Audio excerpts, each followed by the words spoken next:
مولاي صل وسلم دائما أبدا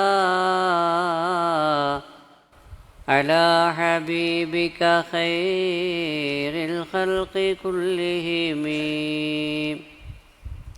السلام عليكم ورحمة الله وبركاته. الحمد لله رب العالمين، نحمده ونستعينه ونستغفره ونؤمن به ونتوكل عليه، نعوذ بالله من شرور أنفسنا ومن سيئات أعمالنا، من يهدي الله فلا مضل له ومن يضلله فلا هادي له، ونشهد أن لا إله إلا الله وحده لا شريك له، ونشهد أن سيدنا ومولانا محمدًا عبده ورسوله. اللهم صل على سيدنا محمد وعلى آل سيدنا محمد وبارك وسلم عليه. أما بعد، فقد قال الله تعالى في كلامه القديم والفرقان المجيد بعد أعوذ بالله من الشيطان الرجيم، بسم الله الرحمن الرحيم. ألا إن أولياء الله لا خوف عليهم ولا هم يحزنون الذين آمنوا وكانوا يتقون لهم البشرى في الحياة الدنيا وفي الآخرة لا تبديل لكلمات الله ذلك هو الفوز العظيم. صدق الله العلي العظيم. قال سيد الأنبياء والمرسلين محمد رسول الله صلى الله عليه وسلم: خيار الناس من طال عمره وحسن عمله. صدق رسول الله صلى الله عليه وسلم. அளவற்ற அருளாளன், நிகரற்ற அன்புடையோன், எல்லாம் வல்ல அல்லாஹுவின் திருப்பெயரால் துவக்கம். அல்லாஹுவை பயந்து நடந்து கொள்ளும்படி, வாழ்வின் எல்லா நிலைகளிலும் தக்வாவுடைய வாழ்க்கையை மேற்கொள்ளும்படி முதலாக எனக்கும் உங்களுக்கும் உபதேசம் செய்து கொள்கிறேன். பாரம்பரியமிக்க மஸ்ஜித் இந்தியா கோலாலம்பூரில் அல் குத்துபுல் மஜீத் பாதுஷா கௌஸ் நாயகம் ஷாவுல் ஹமீத் நாகூரி மாணிக்கப்பூரி கத்தஸல்லாஹு சிர்ரவுல் அசீஸ் அவர்களுடைய மௌலூத் ஷரீஃப் நடைபெற்று கொண்டிருக்கிற நாகூர் ஷரீஃபிலே அவர்களுடைய விசேஷம் நடைபெற்று கொண்டிருக்கிற இந்த காலகட்டத்தில் சிறப்பு ஏற்பாடு செய்யப்பட்டிருக்கிற இந்த நிகழ்ச்சியில் கலந்து கொண்டு பேசுவதில், உங்களையெல்லாம் பார்ப்பதில், அதற்கு ஒரு சந்தர்ப்பம் ஏற்பட்டதில் பெருமகிழ்ச்சி அடைகிறேன். அதற்காக அல்லாஹுவை புகழ்ந்து கொள்கிறேன். அல்ஹம்துலில்லாஹ். இன்று கொடுக்கப்பட்ட தலைப்பு நபி வழியில் இறை நேசர்கள். நபிமார்களெல்லாம் இந்த உலகத்தில் எந்த ஒரு ஷரீஅத்தை கொண்டு வந்தார்கள்? அந்த நபிமார்களுக்கு நிறைவாக காத்தமுன் நபியாக வந்துதித்த கண்மணி நாயகம் ரசூலை கரீம் ஸல்லல்லாஹு அலைஹி வஸல்லம் அவர்கள் நமக்கு கொண்டு தந்த நிறைவான மார்க்கம் ஷரீஅத்து. அதன்படி நடப்பவர்கள்தான் வழிமார்கள், அதற்கு அப்பாற்பட்டவர்கள் அல்ல என்பதை தெளிவுபடுத்தும் விதமாக இந்த தலைப்பு கொடுக்கப்பட்டிருப்பதாக நான் கருதுகிறேன். வழிமார்கள் என்றால் யார் என்பதை, அவர்களின் அளவுகோல் என்ன என்பதை நாம் தெரிந்து கொண்டால் இப்படி ஒரு கேள்வி யாருக்கும் வருவதற்கு வாய்ப்பே இல்லை. அல்லாஹ் குர்ஆன் ஷரீஃபிலே வழிமார்களுக்கென்று ஒரு வரையறையை தெளிவுபடுத்துகிறான். அலா, நீங்கள் அறிந்து கொள்ள வேண்டும், இன்ன அவுலியா அல்லாஹி, அல்லாஹ்வுடைய நேசர்கள், இறை நேசர்கள், லா ஹவுஃபுன் அலைஹிம் வலாஹும் யஹ்சனூன், அவர்களுக்கு கவலையும் இல்லை, அவர்களுக்கு அச்சமும் இல்லை என்று குறிப்பிடுகிறான். நிகழ்காலத்தில் வாழக்கூடிய அவர்கள் கடந்த காலத்தில் ஏற்பட்ட இழப்புகளை குறித்து வருந்துவதில்லை. இனி வரக்கூடிய காலத்தில் என்ன நடக்குமோ என்று அவர்கள் அஞ்சுவதும் இல்லை. அப்படிப்பட்டவர்கள்தான் அல்லாஹ்வுடைய நேசர்கள் என்று சொல்லிவிட்டு அவர்கள் யார்? அல்லதீன ஆமனு வ கானு யத்தகூன் என்று குறிப்பிடுகிறான். வலிமார்கள் என்றால் யார் என்றால் அவர்களிடத்திலே 2 தன்மைகள் இருக்க வேண்டும். ஒன்று ஈமான், இன்னொன்று தக்வா. இந்த 2ம் யாரிடத்திலே இருக்கிறதோ அவர்கள்தான் வலிமார்கள் என்று அல்லாஹ் குறிப்பிடுகிறான். தக்வா என்று சொன்னால் என்ன? மார்க்கத்தின்படி நடக்கக்கூடியவர்கள், நபி வழியில் நடக்கக்கூடியவர்கள், ஷரீஅத்தை பின்பற்றக்கூடியவர்கள், ஷரீஅத்திலே மார்க்கத்திலே எதையெல்லாம் செய்ய வேண்டும் என்று கடமையாக்கப்பட்டிருக்கிறதோ அதையெல்லாம் ஏற்று நடப்பவர்கள், ஷரீஅத்திலே எதையெல்லாம் கூடாது என்று விளக்கப்பட்டிருக்கிறதோ தடுக்கப்பட்டிருக்கிறதோ அதையெல்லாம் விட்டும் விலகி இருப்பவர்கள், இவர்கள்தான் வலிமார்கள் என்று அல்லாஹ் சொல்கிறான். அப்படி என்றால் நபி வழியில் நடப்பவர்கள்தான், ஷரீஅத்தின்படி நடப்பவர்கள்தான் வலிமார்கள். அப்படி நடக்கவில்லை என்றால் அவர்கள் வலிமார்களே இல்லை என்பதுதான் இதனுடைய பொருள். எனவே ஷரீஅத்திற்கு அப்பாற்பட்டவர்களாக, ஷரீஅத்திற்கு விரோதமானவர்களாக, நபி வழிக்கு எதிரானவர்களாக நாம் அவர்களை விளங்கி கொள்ளக்கூடாது என்பதை ஆரம்பத்தில் அடிப்படையாக நாம் புரிந்து கொள்ள வேண்டும். ஆனால் அவர்களுடைய சில சொற்கள், அவர்களுடைய சில செயல்கள் நமக்கு புரியாமல் இருக்கலாம், புதிர்களாக இருக்கலாம். அதை நாம் புரிந்து கொள்வதற்கு முயற்சிக்க வேண்டுமே தவிர மாறாக அதை நாம் தவறாக விளங்கி அவர்களை பற்றி தவறான புரிதலை மக்களுக்கு மத்தியிலே ஏற்படுத்திவிடக்கூடாது என்பதையும் இங்கு நாம் விளங்கி கொள்ள கடமைப்பட்டிருக்கிறோம். ஷாவுல் ஹமீது பாதுஷா அவர்களை பற்றி, அவர்களுடைய வரலாறு பற்றி நாம் நிறைய தெரிந்திருக்கிறோம், அறிந்திருக்கிறோம். மாணிக்கப்பூரிலே பிறந்த அவர்கள் அல்லாஹுடைய அருளை பெற்ற நாதாக்களில் குறிப்பிடத்தக்கவர்கள். வலிமார்களிலே 4 வகையாக இருக்கிறார்கள். அதிலே ஒன்று, அவர்கள் வலிதான், அல்லாஹ்வுடைய நேசர்தான் என்று அவர்களுக்கும் தெரியும், மக்களுக்கும் தெரியும். இன்னொன்று, அவர்கள் வலிமார்கள் தான், வலியுல்லா அந்த தரத்திலே வாழ்ந்தவர்கள், வாழ்பவர்கள் தான். ஆனால் அவர்களுக்கும் தாங்கள் வலியுல்லா என்று தெரியாது, மக்களுக்கும் இவங்க ஒரு வலியுல்லா என்று தெரியாது. மூணாவது, அவர்கள் வலியுல்லா என்று அவர்களுக்கு தெரியும், ஆனால் மக்களுக்கு தெரியாது. சாதாரணமாக அவங்கள பார்ப்பாங்க, நினைப்பாங்க, எடுத்துக்கொள்வார்கள். 4வது ஒன்று இருக்குது, மக்களெல்லாம் அவரை வலியுல்லா என்று தெரிந்து வைத்திருப்பார்கள். ஆனால் அப்பாவியாக இருக்கக்கூடியவர், அவருக்கு தெரியாது நாம் அல்லாஹ்வுடைய நேசர் தான் என்று. இப்படி 4 தரத்திலே, 4 வகையிலே வலிமார்கள் வகைப்படுத்தப்படுகிறார்கள்.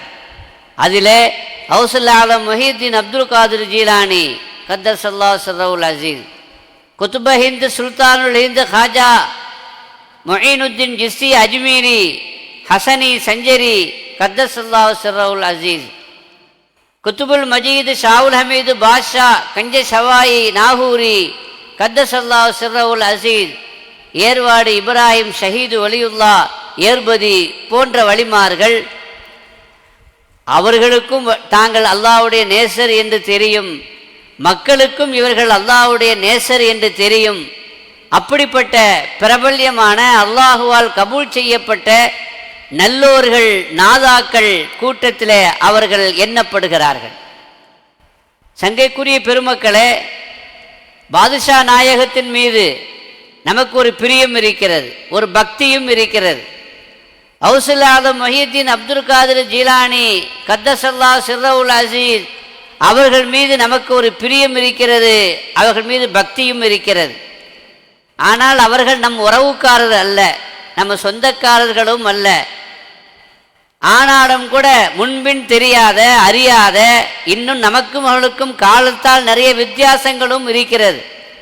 இருந்தும் கூட அவர்களை பற்றி நாம் கேள்விப்படுகிற பொழுது நமக்கு மனதிலே ஒரு கண்ணியம் வருகிறது, ஒரு மதிப்பு வருகிறது, ஒரு பிரியம் வருகிறது, ஒரு பக்தி வருகிறது. ஏன் இப்படி வருகிறது என்றால் புகாரி ஷரீஃபிலே அறிவிக்கப்பட்ட ஹதீஸு அதற்கான காரணத்தை தெளிவுபடுத்துகிறது. நபிகள் நாயகம் ஸல்லல்லாஹு அலைஹி வஸல்லம் சொன்னார்கள், இதா அஹப்பல்லாஹு அப்தன் இதா அஹப்பல்லாஹு ஃபுலானன், அல்லாஹ் ஒரு அடியானை விரும்பினால் நேசித்தால் ஃபநாதா ஜிப்ரீல் அலைஹிஸ்ஸலாமை அழைப்பான். அழைத்து ஃபகால அவன் சொல்லுவான், இன்னி உஹிப்பு ஹாதல் ஃபுலான், நான் இன்னாரை நேசிக்கிறேன், எனவே ஃபஅஹிப்பா நீயும் அவரை நேசிக்க வேண்டும் என்று அல்லாஹ் உத்தரவிடுவான். எல்லோருக்கும் இந்த செய்தியை சொல்ல வேண்டும் என்றும் கட்டளையிடுவான். ஜிப்ரீல் அலைஹிஸ்ஸலாம் என்ன செய்வார்கள் என்றால், வானத்தில் இருக்கிற எல்லா மலக்குமார்களையும் அழைத்து இன்ன அடியானை அல்லாஹ் விரும்புகிறான், நானும் விரும்புகிறேன், ஃபஅஹிப்பூஹு நீங்களும் அவரை நேசியுங்கள் என்று சொல்லுவார்கள். வானத்தில் இருக்கிற மலக்குமார்களெல்லாம் இந்த பூமிக்கு வந்து பூமியில் இருக்கிற எல்லா மலக்குமார்களுக்கும் சொல்லுவார்கள், இன்ன அடியானை அல்லாஹ் நேசிக்கிறான், நான் நேசிக்கிறேன், ஜிப்ரீல் அலைஹிஸ்ஸலாம் நேசிக்கிறார்கள், மலக்குமார்கள் எல்லோரும் நேசிக்கிறார்கள், எனவே நீங்களும் நேசிக்க வேண்டும் என்று அவர்கள் சொல்லுவார்கள். பூமியிலே இருக்கிற மலக்குமார்கள், வானவர்கள், அல்லாஹ்வுடைய அருளை பெற்றவர்கள், கட்டளையை அப்படியே செயல்படுத்தக்கூடியவர்கள், இந்த பூமியில் இருக்கிற எல்லா மனிதர்களுடைய கல்வியிலும் அவர்களுடைய இதயத்திலும் அந்த நேசருடைய நேசத்தை போட்டு விடுவார்கள். மனிதர்கள் மட்டுமல்ல, ஹயவான்கள், உயிரினங்கள், அவைகளுடைய கல்விலேயும் இவர்களுடைய நேசத்தை மஹப்பத்தை போட்டு விடுவார்கள். எனவேதான் உலகத்தில் மத பாகுபாடு இல்லாமல், ஜாதி வேறுபாடு இல்லாமல், மொழி வேறுபாடு இல்லாமல் வழிமார்களை எல்லோரும் கொண்டாடுவதை நாம் பார்க்கிறோம். எல்லாருடைய மனதிலும் அவர்கள் மீது ஒரு பக்தியும் ஒரு பாசமும் இருப்பதை பார்க்கிறோம். இந்த பாசம் அல்லாஹ் போட்ட பாசம். இந்த மஹப்பத் மலக்குமார்கள் மூலமாக அவருடைய கல்விலே அல்லாஹ் இட்டான். எனவேதான் அவர்களை நாம் எல்லாம் நேசிக்கிறோம். எனவே அவர்கள் வழிமார்கள் என்று அவர்களுக்கு மட்டுமல்ல, இந்த பூரா உலகத்திற்கும் தெரிகிறது, பூரா சிருஷ்டிகளுக்கும் தெரிகிறது. இப்ராஹிம் இப்னு அதுஹம் ரஹ்மத்துல்லாஹி அலைஹி பல்க் நாட்டினுடைய பேரரசராக இருந்தவர்கள். பல்க் நாட்டினுடைய பேரரசாக இருந்த, ராஜாவாக இருந்த, மன்னராக இருந்த, சொகுசு வாழ்க்கை, ஆடம்பரமான வாழ்க்கை, அந்த வாழ்க்கையை துறந்து அவர்கள் இந்த உலகத்திலே ஃபக்கீராக வாழ்வதற்கு முன்வந்த பொழுது அரசை துறந்தார்கள், அந்த பதவியை துறந்தார்கள், அந்த சுகத்தை துறந்தார்கள். ஒரு ஏழையாக தர்வேஷாக வாழத் தொடங்கினார்கள். ஒரு நாள் ஒரு நதிக்கரையிலே இருந்து தனது கிழிந்த உடையை நூலால் தைத்து கொண்டிருந்தார்கள். அப்பொழுது அவர்களுடைய அமைச்சரவையிலே மந்திரியாக இருந்த ஒருவர் யதார்த்தமாக அந்த வழியாக நடந்து செல்கிறார். அரசரை பார்த்த உடனே ஆனந்தம், சந்தோஷம், தேடி தேடி அவர்களை கண்டுபிடிக்க முடியாத நிலையில், அவர்களை பெற்றுக்கொள்ள முடியாத நிலையில் இந்த அரசரை பார்த்து விட்டோம், கண்டுகொண்டோம் என்ற ஆனந்தம், மகிழ்ச்சி. அரசே, தாங்கள் என்ன செய்து கொண்டிருக்கின்றீர்கள்? படை பரிவாரங்களோடு நீங்கள் பவனி வருகிற அந்த காட்சி. ஆனால் இங்கு தன்னந்தனியாக நதிக்கரை ஓரமாக ஒரு பாறையிலே அமர்ந்து என்ன செய்து கொண்டிருக்கின்றீர்கள்? என் துணி அதை கிழிந்து விட்டது, அதை இந்த ஊசி நூலால் தைத்து கொண்டிருக்கிறேன் என்று சொன்னார்கள். அமைச்சர் சொன்னார், உங்களுக்கு கிழிந்த உடையை போட வேண்டிய அவசியம் என்ன இருக்கிறது? உயர்ந்த ஆடைகள் உங்களுக்காக இருக்கிறது. அப்படி இருக்கும் பொழுது கிழிந்தால் அதை மாற்றிவிட்டு, கிழியவே செய்யாது, அப்படியே கிழிந்தாலும் அதை மாற்றிவிட்டு சொகுசான விலை உயர்ந்த விலை மதிப்பில்லாத ஆடைகளை அணியக்கூடிய ஒரு உன்னதமான ஸ்தானத்தில் மதிப்பில் இருந்த நீங்கள் இப்படி சாதாரணமான ஒரு நிலைக்கு வரணுமா? இந்த ஆட்சியை விட்டுவிட்டு ஏன் வந்தீர்கள்? இந்த ஆட்சி இன்னும் உங்களுக்காக கொடுப்பதற்கு தயாராக நாங்கள் இருக்கிறோம், வாருங்கள், மீண்டும் அரச பொறுப்பை ஏற்றுக்கொள்ளுங்கள், பல்க் நாட்டினுடைய பேரரசராக நீங்கள் மீண்டும் வாருங்கள் என்று அழைத்த பொழுது இப்ராஹிம் இப்னு அதுஹம் சொன்னார்கள், எந்த ஆட்சியின் பக்கம் என்னை அழைக்கின்றீர்கள்? நான் இப்பொழுது எந்த ஆட்சியிலே இருக்கிறேன் என்று உங்களுக்கு தெரியுமா? ஃபக்கீருடைய கோலத்திலே நான் இருந்தாலும், ஏழையினுடைய தர்வேசனுடைய கோலத்தில் நான் இருந்தாலும் நானும் ஆட்சி செய்கிறேன். எனக்கும் ஆட்சி இருக்கிறது, அதிகாரம் இருக்கிறது. உங்களிடத்தில் என்ன ஆட்சி இருக்கிறது, என்ன அதிகாரம் இருக்கிறது? பல்க் நாட்டினுடைய பேரரசராக நான் வந்தால் கிடைக்காத ஆட்சி எனக்கு இப்பொழுது இருக்கிறது, அதிகாரம் எனக்கு இருக்கிறது என்று சொன்ன பொழுது, அப்படி என்ன அதிகாரம் உங்களுக்கு இருக்கிறது என்று சொன்ன பொழுது கையிலே இருந்த அந்த ஊசியை எடுத்து அந்த நதியிலே தூக்கி எறிகிறார்கள். தூக்கி எறிந்துவிட்டு இந்த ஊசியை கண்டுபிடித்து தாருங்கள் என்று சொல்கிறார். அதை எடுத்துக்கொண்டு வாருங்கள் என்று சொல்கிறார். உங்களுக்கு முடியவில்லை என்று சொன்னால் இராணுவத்திற்கு அழைத்து உத்தரவு போட்டு எல்லா இராணுவ வீரர்களையும் படை வீரர்களையும் தேடச் சொல்லி அதை எனக்கு எடுத்து வாருங்கள், எடுத்து தர சொல்லுங்கள் என்று சொன்ன பொழுது ஊசியை நதியில தூக்கி போட்டா அதை எப்படி கண்டுபிடிக்கிறது? மண்ணிலே புதைந்திருக்கும், எங்கே அது கிடைக்கும்? அதை தேடுவது கஷ்டம். அது எப்படி முடியும், அது எப்படி சாத்தியம் என்று அந்த அமைச்சர் சொன்ன பொழுது, இப்பொழுது பாருங்கள் என்று அந்த ஊசியை போட்ட அந்த ஊசியை எடுத்து தரும்படி அந்த நதியிலே இருக்கக்கூடிய மீன்களுக்கு உத்தரவிடுகிறார்கள். என்னுடைய ஊசியை எடுத்து தாருங்கள் என்று உத்தரவிடுகிறார்கள். அப்பொழுது எல்லா மீன்களும் சேர்ந்து அந்த ஊசியை வாயிலை வைத்து தாங்கி அவர்களிடத்திலே ஒப்படைக்கிற அந்த காட்சியை அமைச்சருக்கு காட்டுகிறார்கள். இந்த அதிகாரம் எனக்கு இருக்கிறது, மீனையும் ஆட்சி செய்யக்கூடிய அதிகாரம் எனக்கு இருக்கிறது. சுலைமான் நபி அலைஹிஸ்ஸலாமுக்கு அல்லாஹ் உலகத்தை ஆளுகிற, உலகத்திலே இருக்கிற படைப்புகளை ஆளுகிற, ஜின்களை ஆளுகிற, உயிரினங்களை ஆளுகிற, அவர்கள் இடுகிற கட்டளையை உலகத்தில் இருக்கிற எல்லா சிருஷ்டிகளும் ஏற்று செயல்படுத்துகிற அந்த ஆட்சியை கொடுத்தான் என்றால் அப்படி அல்லாஹ்வால் அவன் விரும்பக்கூடியவர்களுக்கு கொடுக்க முடியும். பெருமானார் ஸல்லல்லாஹு அலைஹி வஸல்லம் அவர்களுக்கும் அந்த ஜின்களை கட்டுப்படுத்தக்கூடிய அதிகாரம் இருந்தது, சொல்படி நடக்க வைக்கிற அதிகாரம் இருந்தது. அதே போல உலகத்தில் இருக்கிற அல்லாஹ்வுடைய நேசர்களுக்கும் அந்த அதிகாரத்தை அல்லாஹ் கொடுத்து வைத்திருந்தான். இப்போ கேட்டாங்க, இந்த ஆட்சி பெருசா அல்லது பல்க் நாட்டினுடைய பேரரசு என்று நீங்கள் என்னை மீண்டும் அழைக்கின்றீர்களே, அந்த அதிகாரம் பெருசா என்று கேட்ட பொழுது, இதை எங்களால் தர முடியாது, இதுதான் மகத்தானதாக தெரிகிறது என்று சொன்னாரே.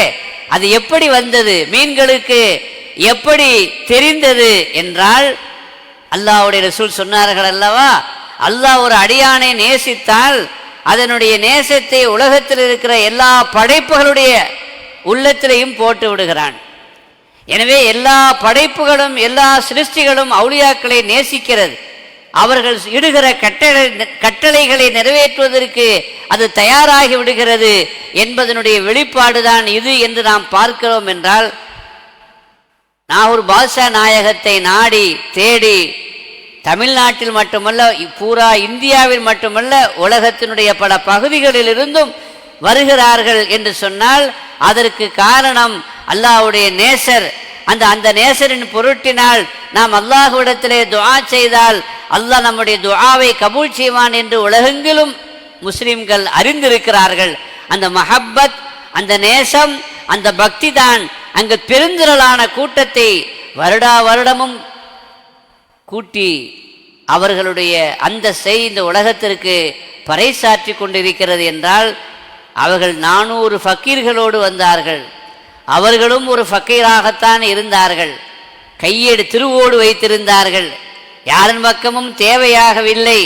அப்படி ஃபக்கீராக இருந்த அவர்களை அரசர், ஆட்சி அதிகாரம் உள்ள ஒரு மகானாக உலகத்தில் இருக்கிற மக்கள் பார்க்கிறார்கள். அவர்கள் மூலமாக அல்லாஹ்விடத்திலே கேட்கிற எல்லா பாக்கியங்களையும் அவர்கள் பெற்றுக்கொள்கிறார்கள். என்றால் இப்படிப்பட்ட இந்த மகான்களுக்கு எவ்வளவு பெரிய அந்தஸ்தும் மதிப்பும் மரியாதையும் ஏன் வந்தது, எப்படி வந்தது, யார் கொடுத்தான்? அல்லாஹ் கொடுத்தான். அல்லாஹ் யாருக்கு கொடுக்கிறான்? தனக்கு தன் ரசூலுக்கு முழுமையாக வழிபடக்கூடிய பெருமக்களுக்கு இந்த பாக்கியத்தை அல்லாஹ் கொடுக்கிறான் என்பதை நாம் விளங்கிக் கொள்கிறோம். ஆனால் அந்த வழிமார்கள் எல்லாம் நபி வழியில் ஷரியத்தின்படி நடந்தவர்கள், நடப்பவர்கள் என்பதில் எந்த விதமான சந்தேகமும் இல்லை. ஆனால் சில விஷயங்கள் நமக்கு சந்தேகத்தை ஏற்படுத்துகிறது. வழிமார்களுடைய வரலாற்றை நாம் படிக்கிற பொழுது அவர்கள் அல்லாஹுடைய நினைவிலே மூழ்கி இருப்பவர்கள். அவர்கள் எதை பார்த்தாலும் அல்லாஹுடைய நினைவிலே பார்க்கக்கூடியவர்கள். லைலா மஜ்னூன், அவன் யாரை பார்த்தாலும் எதை பார்த்தாலும் மானை கண்டால் லைலா, மரத்தை கண்டால் லைலா, எல்லாம் அவனுக்கு லைலாவாக தெரிந்தது. ஏனென்றால் கல்விலே அவனுக்கு லைலா மட்டும்தான் இருந்தால், அதனால் கண்டிலே அவனுக்கு பார்த்ததெல்லாம் காட்சியெல்லாம் லைலாவாக தெரிந்தது. வழிமார்களும் அப்படிப்பட்டவர்கள்தான். கல்விலே அல்லாஹுவை மட்டும் இருத்தியவர்கள். கல்விலே அல்லாஹ் மட்டும் இருந்த காரணத்தினால் அவர்களுடைய பார்வையில அல்லாஹுவை தவிர வேறு எதுவும் தெரியவில்லை. எனவே அவர்களுடைய அந்த பேச்சு, யதார்த்தமான அந்த பேச்சு, நுணுக்கமான அந்த பேச்சு, அதை எல்லோராலும் புரிந்து கொள்ள முடியாத நிலையில் இருந்தது. டெல்லியில் ஹாஜா ஃபரீதுத்தீன் அதாவது கஞ்ச சக்கர் வலியுல்லா ரஹிமஹுல்லா அவர்கள், ஹாஜா நாயகத்தினுடைய ஹலீஃபா குத்துபுத்தீன் பக்தியார் காக்கி ரஹமத்துல்லாஹி அலைஹி, குத்துபுத்தீன் பக்தியார் காக்கி ரஹமத்துல்லா அலைஹி அவர்களுடைய ஹலீஃபா ஹாஜா ஃபரீதுத்தீன் கஞ்சசக்கர் வலியுல்லா, இவங்க தான் தில்லியில் அடக்கமாக இருக்கிற நிஜாமுத்தீன் அவுலியா ஹாஜா அலாவுத்தீன் சாபிர் கல்யரி ரஹமத்துல்லா அலைஹி போன்ற மகான்களுக்கு ஷேகாக இருக்கிறார்கள். அந்த ஹாஜா ஃபரீதுத்தீன் கஞ்சசக்கர் வலியுல்லா அவருடைய வாழ்க்கையில் எத்தனையோ சம்பவங்கள் வரலாற்றிலே பதிவு செய்யப்பட்டிருக்கிறது. அதில் அவர்களுடைய சீடர் ஒருவர், அவர் நிலை முற்றி அவருக்கு அதாவது ஜதுபுடைய நிலை வந்து அவர் அதனால் மார்க்கத்திற்கு ஷரியத்திற்கு முரணான பேச்சு பேசிவிடக் கூடாது என்பதற்காக, ஏதாவது ஒரு காரியம் செய்துவிடக்கூடாது என்பதற்காக, அதனால் தரீக்கத்திற்கு தசவுஃபிற்கு கெட்ட பெயர் வந்துவிடக் கூடாது என்பதற்காக அவர்களை அடைத்து வைக்கும்படி சொன்னார்கள். ஆனால் இப்படி அடைத்து வைக்கப்பட்ட அவர்கள் தெளிந்து அதிலிருந்து வெளியே வர வேண்டும் என்று ஆர்வப்பட்டார்கள். போறவங்க வர்றவங்க எல்லாம் என்னை திறந்து விடுங்க, என்னை திறந்து விடுங்கன்னு சொல்லுவாங்க. அப்படிப்பட்ட நிலையிலே ஒரு நாள் ஒரு முரீது ஹாஜா ஃபரீதுத்தீன் கஞ்சசக்கர் ரலியல்லாஹு அன்ஹு அவர்களுடைய ஜூத்தா, அவர்களுடைய ஷூ பிஞ்சிருச்சு. அப்போ அந்த பீந்த அந்த ஷூவை தைக்க வேண்டும். அதை எடுத்துக்கொண்டு அவர்கள் வெளியே செருப்பு தைக்கக்கூடியவனை தேடி செல்கிறார்கள்.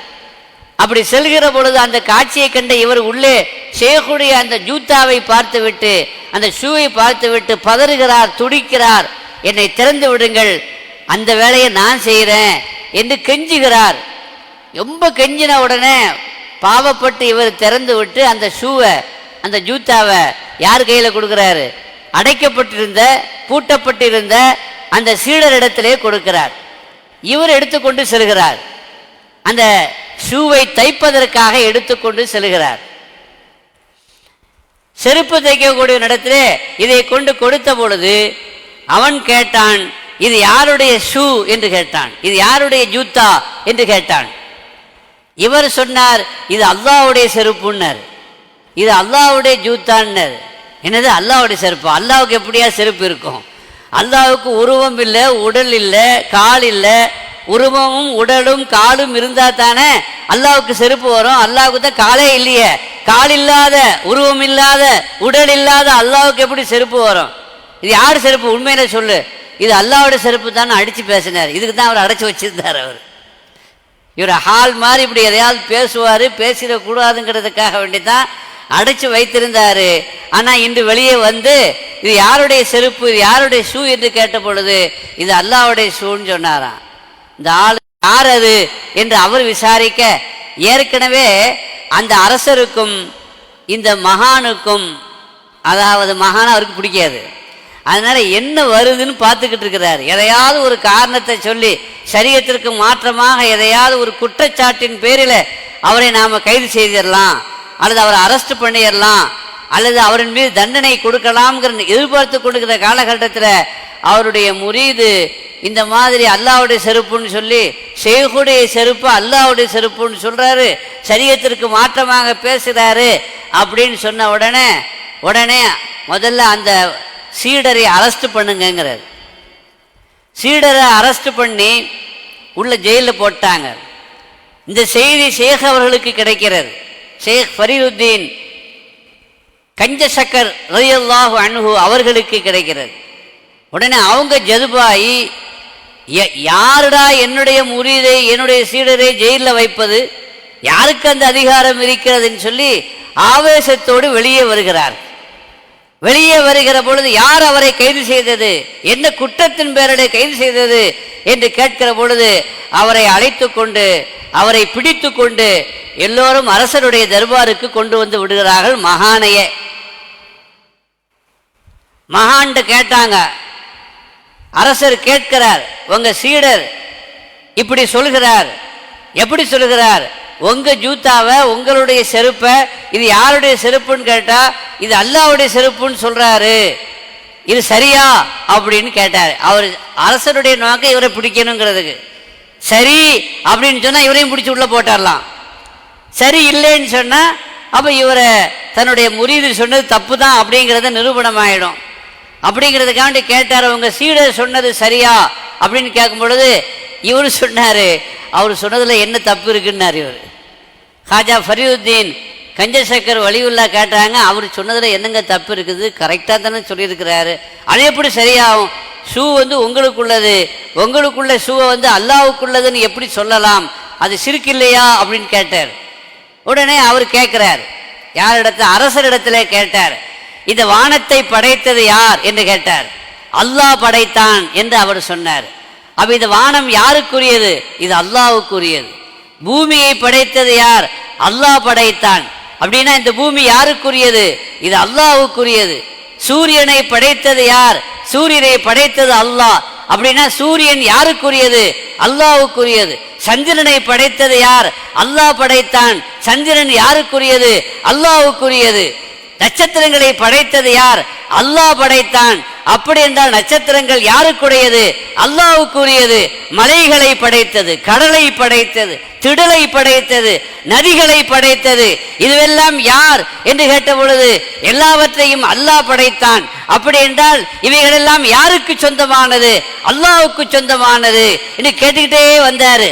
மனிதனை படைத்தது யார், மனிதனை படைத்தது அல்லாஹ்.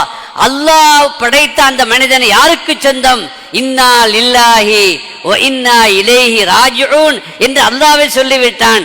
அல்லாஹ் சொல்லுகிறான், நாம் எல்லோரும் அல்லாஹ்வுக்கு சொந்தம். எனவே மனிதனை அல்லாஹ் படைத்தான், மனிதன் அல்லாஹ்வுக்கு சொந்தமானவன், அல்லாஹ்வுக்கு உரியவன் என்று சொன்ன பொழுது மனிதன் மட்டுமா, மனிதன் செய்யக்கூடிய செயல், அவனால் செய்யப்பட்ட, கண்டுபிடிக்கப்பட்ட, உற்பத்தி செய்யப்பட்ட எல்லாம் யாருக்கு சொந்தமானது, எல்லாம் அல்லாஹ்வுக்கு சொந்தமானது. அப்படி என்றால் அது யாருக்கு உரியது, அந்த அல்லாஹ்வுக்கு உரியது தான். ஏன்னா அல்லாஹ் குர்ஆன்ல சொல்றான், வல்லாஹு ஹலகக்கும் வமா தஅமலூன், அல்லாஹ் தான் உங்களையும் படைத்தான், உங்கள் செயலையும் அல்லாஹ் தான் படைத்தான். எனவே மனிதனையும் அல்லாஹ் படைத்தான், மனிதனுடைய உற்பத்தியை, மனிதனுடைய செயலை, மனிதனால் செய்யப்பட்ட காரியங்களையும் அல்லாஹ் தான் படைத்தான் என்று அந்த வசனத்தின் அடிப்படையில் சொல்லிவிட்டு வரிசையா கேட்டுக்கிட்டே வர்றாரு. மனிதனை படைத்தது யார், அல்லாஹ். அப்படின்னா மனிதன் யாருக்கு சொந்தமானவன், யாருக்கு உரியவன், அல்லாஹ்வுக்கு உரியவன். செருப்பை படைத்தது யார் என்று கேட்டார். செருப்பை படைத்தவன் அல்லாஹ். அப்படின்னா அந்த செருப்பு யாருக்குரியது, அல்லாஹ்வுக்குரியதுன்ட்டார். இதைத்தானே அவர் சொன்னாருன்னு. என் சீடர் இதைத்தானே சொன்னாரு, இதுல என்ன சிரிக்குது, தௌஹீது, அல்லாஹ் படைத்தது, அல்லாஹ்வுக்கு உரியது, அதைத்தானே சொன்னார், இதுல என்ன தவறு கண்டுபிடித்தா என்று கேட்டார்கள். இது ஆரம்பத்தில் இது மாதிரி வழிமார்களுடைய பேச்சுல நம்ம ஆரம்பத்தில் சராசரியாக எடுத்தோம் சொன்னா அதுல ஏதோ வில்லங்கம் இருப்பதை போல தெரியும். ஆனால் உண்மையில் அவர்கள் அல்லாஹ்வுடைய தௌஹீதை நிலைநாட்டக்கூடியவர்கள், ஏகத்துவத்தை நிலைநாட்டக்கூடியவர்கள். அவர்களுடைய கண்டிலே, பார்வையிலே, எண்ணத்திலே, மனதிலே அல்லாஹ்வை தவிர வேறு யாருக்கும் இடமில்லை. அப்படிப்பட்ட உன்னதமான தௌஹீதினுடைய உயர்ந்த ஸ்தானத்திலே வாழக்கூடியவர்கள் தான் யாரு, மகான்மார்கள். எனவே ஷரியத்தின்படி நபி வழியில் நடப்பவர்கள் தான் வழிமார்கள். அவர்களுடைய சொல்லிலே அவர்களுடைய செயலிலே எங்கேயும் எந்த இடத்திலையும் ஷரியத்திற்கு மாற்றமாக நபி மொழிக்கும் நபி வழிக்கும் மாற்றமாக இருக்காது என்பது நம்முடைய அடிப்படையான கொள்கையாக விசுவாசமாக இருக்கிறது என்பதை விளங்கிக் கொள்ள வேண்டும். பொதுவாக எல்லாரும் சொல்ற ஒரு விஷயம் என்னன்னா, நபி வழியில் நடக்கக்கூடியவர் தான் சாலோ மீது பாஸ்தான்னா அவர் ஏன் கல்யாணம் பண்ணல? இது எல்லாரும் கேட்கறது தான், அந்த காலத்திலேருந்து கேட்டுட்டு இருக்கிறாங்க. நபி வழியில் கல்யாணம் பண்ணுறது சுன்னத்து, அந்த சுன்னத்தை அவர் பின்பற்றலை, ஏன் கல்யாணம் பண்ணல? அப்படியே நபி வழிக்கு மாற்றம் தானே என்ற கேள்வியை பொதுவாக எல்லோரும் கேட்பார்கள். ஆனால் அடிப்படையில் ஒரு விஷயம் என்னன்னா, கல்யாணம் செய்வது சுன்னத்து என்று மட்டும் விளங்கி இருக்கிறோம். கல்யாணம் செய்வது என்பது எல்லோருக்கும் சுன்னத்தல்ல. சில பேருக்கு வாஜிபு, அது அவசியம். சில பேருக்கு அது சுன்னத்து, இன்னும் சில பேருக்கு மக்ரூஹு, இன்னும் சில பேருக்கு ஜாயிஸு. யாருக்கு சுன்னத்து யாருக்கு வாஜிபு என்பதை ஃபிக்ஹிலே இமாம்கள் நமக்கு வரையறை செய்திருக்கிறாங்க. யாருக்கு சுன்னத்து யாருக்கு வாஜிபு? ஒருத்தனுக்கு சக்தி இருக்குது, உடல் சக்தி இருக்குது, பொருளாதார சக்தியும் இருக்குது, அவன் கல்யாணம் செய்யலாம் இல்லையா? அதே நேரத்தில் அவனுக்கு ஆசை இருக்கிறது, உடல் சக்தியும் இருக்கிறது, பொருளாதார சக்தியும் இருக்கிறது, ஆசை இருக்கிறது. கல்யாணம் செய்யவில்லை என்றால் வழி தவறி விடுவான் என்றால் இவன் சுன்னத்தல்ல, இவனுக்கு வாஜிபு. அதே நேரத்தில் ஒருவனுக்கு சக்தி இருக்கிறது, பொருளாதார சக்தியும் இருக்கிறது, உடல் சக்தியும் இருக்கிறது, ஆனால் அவனுக்கு கல்யாண ஈடுபாடு இல்லை. அவனுடைய ஆசை அவனுடைய ஆர்வம் எங்கேயோ இருக்கிறது. அப்படின்னா இவனுக்கு சுன்னத்து இல்லை. இவனை பொறுத்த வரைக்கும் கல்யாணம் பண்ணாமல் இருக்க நல்லது. கல்யாணத்தை பண்ணி வச்சாலும் இவன் மனைவியோடு சேர்ந்து வாழ மாட்டான். ஏன்னா இவனுடைய கவனம் வேற, இவனுடைய சிந்தனை வேற, இவனுடைய நினைப்புகள் வேற. இப்படிப்பட்டவன் கல்யாணம் முடிக்கிறது நல்லது இல்லை. இன்னும் சொல்ல போனா, ஒருத்தனுக்கு ஆசை இருக்குது, சக்தி இருக்குது, வசதி இருக்குது, இவன் கல்யாணம் முடிக்கிறது சிறந்ததான், இபாதத்தில் ஈடுபடுறது சிறந்ததான்னு கேட்டால் இமாம் ஷாஃபி சொல்கிறாங்க, இவன் இபாதத்தில் ஈடுபடுறது தான் சுன்னத்தை தான் நிக்கா செய்கிறது. எங்கே நிக்கா செய்கிறது சுன்னத்தோ அந்த இடத்துல கூட நிக்கா செய்யாமல் அவன் இபாதத்தில் ஈடுபடுவது அத்தஹல்லீலில் இபாதா அஃதல் என்று இமாம் ஷாஃபி ரஹ்மத்துல்லாஹி அலைஹி சொல்லுவார்கள். ஆக கல்யாணம் செய்வது என்பது எல்லோருக்கும் அது சுன்னத்தல்ல என்பதை விளங்கி கொள்ளணும்.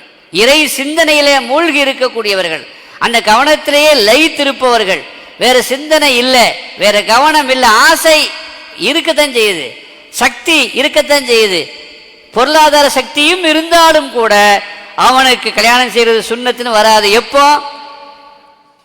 எப்போங்க வராது? அவனுக்கு ஈடுபாடெல்லாம் வேற விதத்தில் இருக்குது. இமாம் ஷாஃபியுடைய மசாலா பிரகாரம் அனைவரும் மதாபடி சொல்லுவாங்க, சக்தி இருக்குது, ஆசை இருக்குதுல, அப்போ கல்யாணம் முடிக்கிறதான் சுன்னத்து என்று இமாம் அபூ ஹனீஃபா ரஹ்மத்துல்லாஹி அலைஹி சொல்லுவாங்க. ஆனால் ஒரு விஷயம் என்னன்னா, ஒருத்தனுக்கு அதில் சுத்தமாக கவனமே இல்லை, ஈடுபாடே இல்லை அப்படின்னா அந்த மாதிரி ஆட்களுக்கு நிக்கா செய்யாமல் இருப்பது தான் அவர்களுக்கும் நல்லது, அந்த பெண்ணுக்கும் நல்லது. ஏபிஜே அப்துல் கலாம் இந்தியாவுடைய ஜனாதிபதியாக இருந்தார், அணு விஞ்ஞானியாக இருந்தார். அவர் கல்யாணம் பண்ணலை. ஏன் கல்யாணம் பண்ணலன்னு கேட்டால், விஞ்ஞானத்தையே கல்யாணம் பண்ணிக்கிட்டேன்ட்டார். சயின்ஸை நான் கல்யாணம் பண்ணிக்கிட்டேன், என் சிந்தனை ஃபுல்லாக அதுதான் இருக்குது. இப்படிப்பட்ட ஆளை நீங்கள் கல்யாணம் பண்ணி வச்சிங்கன்னா அவர் மனைவியோடு வாழ மாட்டார், அவர் சயின்ஸில் வாழ்ந்துட்டு இருக்கிறார். வானத்தில் இருக்கிற கோள்களை நட்சத்திரங்களை பார்த்துக்கிட்டு இருப்பாரே தவிர மனைவி பக்கத்தில் இருந்தால் கூட அங்கே பார்க்கவே மாட்டார். இவரை கல்யாணம் பண்ணி வைக்கலாமா? வைக்கக்கூடாது. சஹாரன்பூரில் ஷேகுல் அஜீஸ் ஜக்கரியா மௌலானாவுடைய ஹலீஃபா ஷேக் யூனுஸ் சாஹிப், என்னுடைய உஸ்தாத் பிறந்தகையும் கூட, அவங்க ஷேகுல் ஜக்கரியா மௌலானா அவங்கள்ட்ட தன்னுடைய மகளை கல்யாணம் பண்ணிக்கங்கன்னு சொன்னாங்க. தன்னுடைய மகளை கல்யாணம் பண்ணி வைக்கிறேன், நீங்கள் என்னுடைய மகளை கல்யாணம் பண்ணிக்கங்கன்னு சொன்னாங்க. யார்கிட்ட சொன்னது யார்? ஷேகுல் அஜீஸ் ஜக்கரியா மௌலானா. யார்கிட்ட சொல்கிறாங்க? அவங்களுக்கு பிறகு ஷேகுல் அஜீஸாக இருந்த யூனுஸ் சாஹிப் இடத்துல, ஷேக் யூனுஸ் சாஹிப் இடத்துல. ஷேக் யூனுஸ் சாஹிப் சொன்னாங்களாம், நான் புகாரியை கல்யாணம் பண்ணிக்கிட்டேன்னாங்களாம். அப்போ ஷேகுல் அஜீஸ் வற்புறுத்தலை, ஏன்னா புகாரியை கல்யாணம் பண்ணவர் மகளோடு வாழ மாட்டார்னு அவங்களுக்கு தெரியும். ஒவ்வொரு ஆளுக்கும் ஒவ்வொரு தேடல், ஒவ்வொரு ஆளுக்கும் ஒவ்வொரு இன்ட்ரெஸ்ட். மகான்மார்கள் பல வகையில் இருக்கிறாங்க. அவர்களில் சில பேர் அல்லாஹ்வுடைய நினைவில், அவர்கள் நினைவு அந்த திக்ரு அதில் மிகைத்திருப்பார்கள், அதில் மூழ்கி இருப்பார்கள். இப்படிப்பட்டவர்களும் இருக்கிறார்கள். இவர்களை பொறுத்த வரைக்கும் இவர்கள் எந்த சுகத்தில் இருக்கிறாங்க? நமக்கெல்லாம் கல்யாணத்தில் ஒரு சுகம் இருக்குது, கல்யாணம் பண்ணாதான் அந்த சுகம் நமக்கு கிடைக்கும். ஆனால் ஏபிஜே அப்துல் கலாமுக்கு கல்யாணத்தை விட வேற எதுலேயோ சுகம் இருந்துச்சு. ஷேக் யூனுஸ் அவர்களுக்கு புகாரி ஷெரீஃபில் அந்த சுகம் கிடைச்சிருக்குது, அதை விட மேலான சுகம். நமக்கு புகாரி ஷெரீஃப் எடுத்து பார்த்தா ஹதீஸ் தெரியும், படிக்க தெரியும், அந்த கல்யாண சுகம் அதில் என்ன செய்யாது. அவர் கல்யாணத்தை விட அதிகமான சுகத்தை அதிலே பெற்றார். இப்ராஹிம் இப்னு அதுஹம் பற்றி நம்ம பேசணும். பல்க் நாட்டினுடைய பேரரசர். அந்த பல்க் நாட்டினுடைய பேரரசருக்கு அரசவையே துறக்கணுமானா, ஆட்சியே வேண்டான்னு சொல்லணுமானா, அப்போ அதை விட ஒரு சொகுசான ஒரு சுகமான ஏதோ ஒரு அனுபவம் அவருக்கு இருக்கத்தானங்க செய்யும். இல்லைன்னா அவர் பேயனா, அவர் பைத்தியக்காரனா? இல்லை தானே, அவருக்கு அறிவு இருக்குதுல்ல, விவரம் உள்ளவர் தானே. அது வாண்டான்னு விட்டுட்டு வர்றாங்க, அதை விட மேலே ஒன்றாத்தானே அவருக்கு அதில் லாபம் இருக்கணும், அதில் அவருக்கு சுகம் இருக்கணும், அதில் அவருக்கு இன்பம் இருக்கணும். அப்படி யார் வருவா? இத்தனைக்கு மன்னர், அவர் கேட்கறதுக்கு ஆள் இல்லை. பதவியின் மீது ஆசைப்பட்டு அந்த பதவியை பெறுவதற்காக வேண்டி ஓட்டை திருடக்கூடிய காலம் இல்லையா? எப்படியாவது நம்ம அந்த பதவியை, ஏன்னா பதவியை அனுபவித்து விட்டார்கள், அந்த பதவியினுடைய சுகம் தெரிந்து விட்டது. எனவே அதை விடக்கூடாது, மக்கள் ஓட்டு போட மாட்டாங்கன்னு தெரியுது. அதனால ஓட்டை திருடி கள்ளத்தனமாக அந்த ஓட்டை போட வச்சு, மக்கள் போட்டு ஜெயிக்கிறதுன்னு ஒன்று இருக்குது, அது உண்மையான வெற்றி. ஆனால் மக்கள் ஓட்டு போடவே தேவையில்லை, நானே எனக்கு ஓட்டு போட்டு கொண்டு நான் பிரதமராக இருப்பேன், நான் மந்திரியாக இருப்பேன்னு சொல்லக்கூடிய ஏன்னா அவருக்கு அந்த சுகம் அவருக்கு இருக்குது, சுகத்தை பார்த்துட்டாரு. இதை விட பன்மடங்கு சுகம் மன்னர்ல, மன்னர் ஆட்சியில் யாரும் கேட்க முடியாது இல்லையா? ஜனநாயக ரீதியில் அவர் தேர்ந்தெடுக்கப்பட்டவர் அல்ல, அவர் அரசராக இருக்கிறார். எந்த கேள்விக்கும் அவர் உள்ளாகக்கூடியவர் அல்ல. அப்ப எவ்வளவு சுதந்திரம், எவ்வளவு அதிகாரம், அந்த அதிகாரத்தோடு சுகத்தையும் அனுபவித்துக் கொண்டிருந்த இப்ராஹிம் இப்னு அதுஹம் ரஹ்மத்துல்லாஹி அலைஹி அவர்கள் அந்த ஆட்சியை துறக்கணுமானா அதை விட அதிகாரம் இருக்கிறது என்பதல்ல, அதை விட ஒரு சுகமான ஏதோ ஒரு அவருக்கு ஒரு இன்ட்ரெஸ்ட் எதுலையோ இருக்குதுன்னு அர்த்தம். இல்லைன்னா அதை விட்டுட்டு என்ன செய்ய மாட்டாரு, வரமாட்டார்ல. எனவேதான் அவர் சொன்னாரு, லவ் அலிமல் முலூக்குமா நஹ்னு ஃபீஹி மினன் நஈம், அரசர்கள் எல்லாம் நாங்கள் எந்த சுகத்திலே இருக்கிறோமோ அந்த சுகத்தை அறிந்து கொண்டால், நாங்கள் இப்போ சுகத்தில் இருக்கிறோம், நாங்கள் இப்பொழுது இன்ப ஆனந்தத்தில் இருக்கிறோம், எல்லை இல்லாத பேரானந்தத்திலே இருக்கிறோம், மகிழ்ச்சியிலே இருக்கிறோம். உலகத்தினுடைய இன்பங்கள் எல்லாம் அதை பெரிய இன்பம் என்று நாம் எதை கருதுகிறோம் என்றால் பெண் சுகத்தை தான் சொல்கிறோம். ஆனால் அந்த பெண்ணின் மூலமாக கிடைக்கிற அந்த இன்பம், அந்த சுகத்தை நமக்கு சொல்லித்தரப்பட்டிருக்கிறது, அது சிற்றின்பம் என்று. அப்படின்னா ஆன்மீக சுகம் என்று ஒன்றிருக்கிறது, அந்த ஆன்மீக சுகத்தை தான் பேரின்பம் என்று என்ன செய்கிறார்கள், சொல்கிறார்கள். அந்த பேரின்ப சுகம் எப்படிப்பட்டது? இப்ராஹிம் அதுஹம் சொல்றார், லவ் அலிமல் முலூக்குமா நஹ்னு ஃபீஹி மினன் நஈம், அரசர்கள் எல்லாம் நாங்கள் இருக்கிற இந்த ஆன்மீக சுகத்தை, இன்பத்தை, மகிழ்ச்சியை, ஆனந்தத்தை அறிந்து கொண்டால் லஜாலதூனா அலைஹி பிஸ்ஸுயூஃபி, வாட்களை கொண்டு எங்களின் மீது போர் தொடுப்பார்கள், போர் தொடுத்து அந்த இன்பத்தை, அந்த பதவியை பெற்றுக்கொள்ள முயற்சிப்பார்கள். ஆனால் இது வாழை கொண்டு பெறுகிற முயற்சி அல்ல, வாழை கொண்டு போர் செய்து கிடைக்கிற முயற்சி அல்ல. அப்படின்னா எவ்வளவு பெரிய சுகத்தில் இப்ராஹிம் அதுஹம் இருக்கிறார் சங்கைக்குரிய பெருமக்களே. எனவேதான் மகான்மார்கள் சொல்லுவார்கள், மசாக்கீனு அஹ்லி துன்யா, இந்த துன்யாவில் இருக்கிற மிஸ்கீன்கள், எத்தனையோ நம்மளே தான் மிஸ்கீன் தான் சொல்றாங்க. நாம பெரிய பணக்காரனா இருக்கலாம், வசதியா இருக்கலாம், ஆனா நமக்கு என்ன பேரு, யதார்த்தத்தில் நம்மளாம் மிஸ்கீன். மிஸ்கீன் ஒன்று இருக்காது இல்லையா?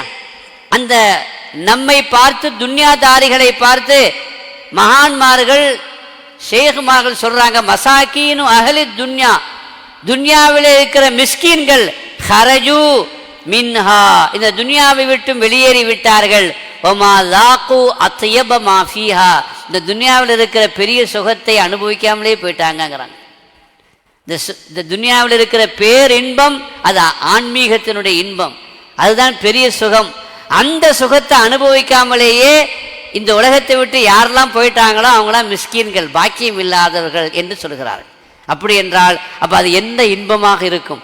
இந்த பேரின்பத்திலே இருக்கக்கூடிய ஒருவர், இந்த பேரின்பத்திலே மூழ்கி இருக்கக்கூடிய ஒருவர், அவர் கல்யாணம் பண்ணுவாரா? அங்கே பேரின்பத்து சிற்றின்பத்துக்கு வருவாரா? கல்யாணம் பண்ணி வச்சா நடக்குமா? புரியுதா உங்களுக்கு? சஹாபாக்கள் இந்த நிலையிலே பல பேர் இருந்தாங்க. எப்படி இருந்தாங்க? உஹது யுத்தம் நடக்கிறது. அனஸ் இப்னு மாலிக்கினுடைய சச்சா அவர் சொல்றார், அனஸ் இப்னு நவ்ர் ரலியல்லாஹு அன்ஹு, அவருக்கு பத்ர்ல கலந்து கொள்ளக்கூடிய வாய்ப்பு கிடைக்கல. ஆனா பத்ர்ல மிகப்பெரிய வெற்றி கிடைத்தது. பத்ரிலே மிகப்பெரிய சிறப்பு அந்த பத்ரீங்களுக்கு கிடைத்தது. அல்லாஹ்விடத்திலே அவங்க உயர்ந்த ஸ்தானத்தை பெற்றார்கள். இதுவெல்லாம் கேள்விப்பட்ட அந்த அனஸ் இப்னு நவ்ர் ரலியல்லாஹு அன்ஹு சொன்னார், எனக்கு மிஸ் ஆயிடுச்சு பத்ரு, அடுத்து ஒரு வாய்ப்பு வந்தால் நான் விட மாட்டேன். அல்லாஹ் எனக்கு அடுத்து ஒரு சான்ஸை கொடுத்தா நிச்சயமாக அதை நான் சரியாக பயன்படுத்தி கொள்வேன். நான் எவ்வளவு பெரிய பாக்கியத்தை இழந்து விட்டேன் என்று தயாராக இருந்தார். உஹது யுத்தம் வருது. அந்த உஹது யுத்தத்தில் அவர் கலந்து கொள்றாரு. உஹது யுத்தத்தில் ஆரம்பத்தில் கொஞ்சம் அடி, கொஞ்சம் தோல்வி முகாம் ஏற்பட்டு முதல்ல வெற்றி கிடைச்சது. அதுக்கு பிறகு சில அடியும் கிடைத்தது, சில பாதிப்புகளும் கிடைத்தது. பல பேர் விட்டுட்டு ஓடி போயிட்டாங்க. அப்படிப்பட்ட ஒரு நிலையும் கூட உஹதிலே ஏற்பட்டது. ஆனால் இவர் யார்? அனஸ் இப்னு நவ்ர் ரலியல்லாஹு அன்ஹு, எங்கே செல்கின்றீர்கள்? ஸஅத் இப்னு முஆத் ரலியல்லாஹு அன்ஹு வருகிறார். அவரை பார்த்து சொல்கிறார், எங்கே செல்கின்றீர்கள்? சொர்க்கத்தின் வாடை எனக்கு அங்கிருந்து வருகிறது என்று சொல்கிறார். துனியாவிலே இருக்கக்கூடியவருக்கு இன்னீல அஜிது ரீஹல் ஜன்னா, சொர்க்கத்தினுடைய வாடையை நான் அனுபவிக்கிறேன் என்று துன்யாவிலே இருக்கிற ஒருவர் சொல்ல வேண்டும் என்றால் அவர் எந்த இன்பத்திலே இருக்கிறார் நீங்கள் புரிந்து கொள்ள வேண்டும். அப்படிப்பட்ட இன்பம் என்று ஒன்று இருக்கிறது. ஈமானுக்கென்று ஒரு சுவை இருக்கிறது. அந்த சுவையை பெற்றுக்கொண்டவர்களுக்கு போர்க்களம் அங்கிருந்து என்ன வாடை வருகிறது? சொர்க்கத்தினுடைய வாடை வருகிறது. ஸஅத் இப்னு முஆத், சொர்க்கத்தின் வாடை வருகிறது, நான் இதோ அந்த சொர்க்கத்தினுடைய வாடையை நுகரப் போகிறேன் என்று போர்க்களத்திலே குதிக்கிறார். எதிரிகள் சூழ்ந்திருக்கிற அந்த நேரத்தில் அவருக்கு அடி, அவருக்கு குத்து, வெட்டு எல்லாம் ஏற்படும் என்று தெரிகிறது.